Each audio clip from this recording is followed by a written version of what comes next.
Hi, and welcome to More Human, More Resources, the HR podcast for entrepreneurs. I'm Vicki Brown, your host and CEO of Vidamaneo Enterprises. As a serial entrepreneur, I understand that having the right expert help has been critical to my success. That's why I'm dedicated to telling you, in plain language, what's going on in the world of HR that might impact your business and what you need to do about it, with real actionable tips to help you master that list of must-dos and grow your leadership muscle. First things first, the information contained in this podcast is provided for general purposes only and is not to be considered legal advice.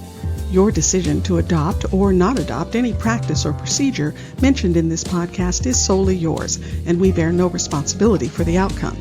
We urge you to always consult legal counsel and other appropriate licensed professionals. And with that, let's get into the show.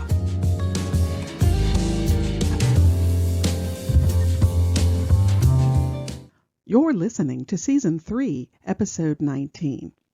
So, are you feeling a bit confused? You're not sure which direction to take or which decision is the best one to make? Exhausted but can't sleep? Feel like you're losing control or need to take control back? Well, yeah, that's entrepreneurial overwhelm. You hear the word all the time, overwhelm, and you know it's not a good thing. But what is it?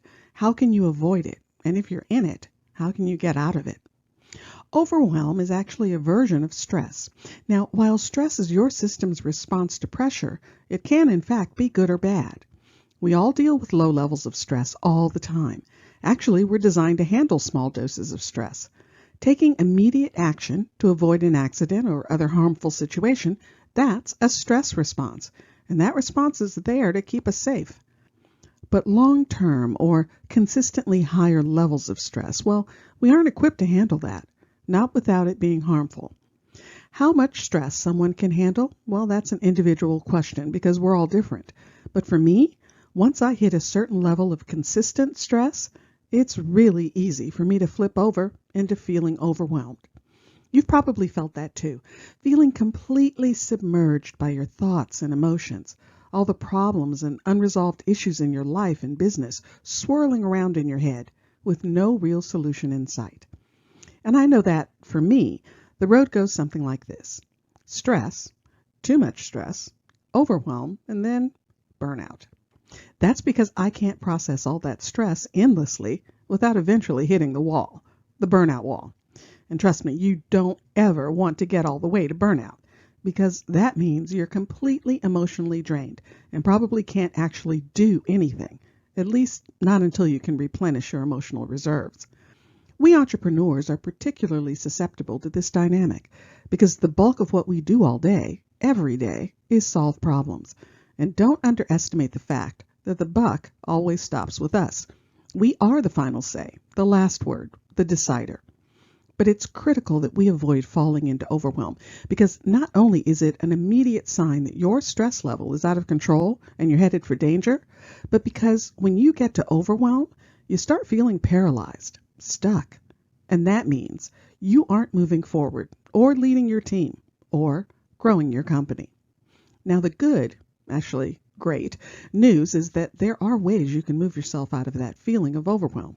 But to do that, you need to address the underlying stress too. First, get quiet. You can't tackle anything with a million thoughts flying around in your head. When I'm in overwhelm, everything feels urgent. Everything is difficult or unresolvable. There's just too much. And if, for instance, I'm trying to go to sleep or get back to sleep, and I tell myself, just don't think at all about that. Well, of course, endlessly thinking about all that is the main thing I'm going to do. And then I start trying to come up with solutions. And when I can't think of anything, or more likely, start shooting down every option because it won't work for this reason or that reason, well, then 2 more hours have gone by and I didn't get to sleep and I still don't have any workable answers. Nope. Trying to just plug away at the problem, well, that won't work. In order to think straight, you have to stop the noise. You have to get quiet.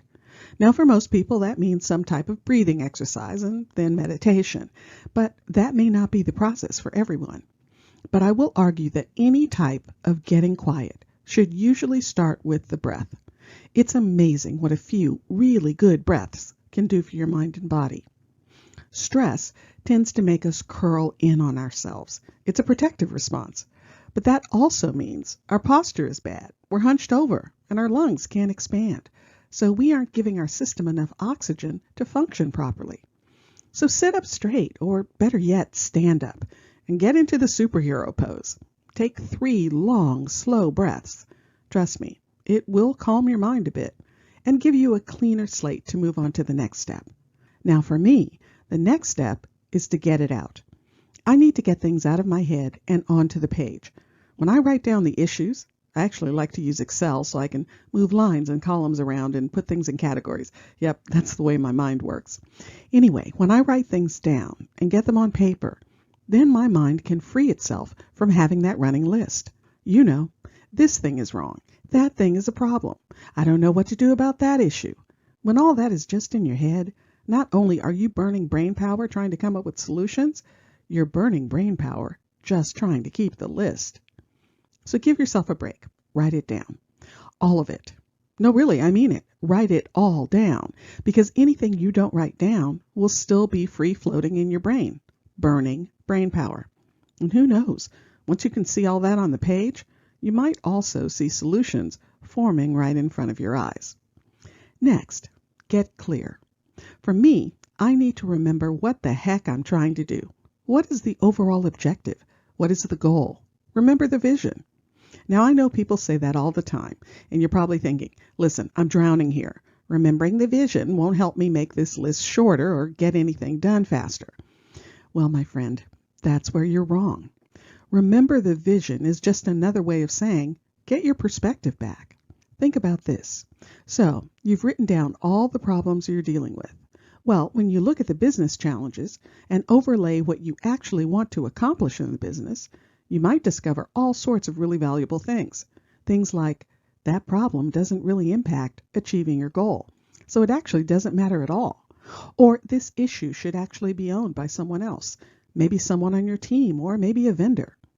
I remember this process was particularly good for me when I started feeling burned out by our production schedule. I realized that sure, I was feeling massive overwhelm just trying to keep up with a weekly YouTube and podcast production schedule. Well, the actual answer was to get help with that process. Someone else needed to own that issue. And another really good thing about focusing on your vision, it helps you not sweat the small stuff. In fact, it helps you identify the small stuff so you know what not to sweat.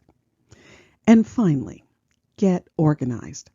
Figure out what you need. You have all the issues on paper. You can see them clearly.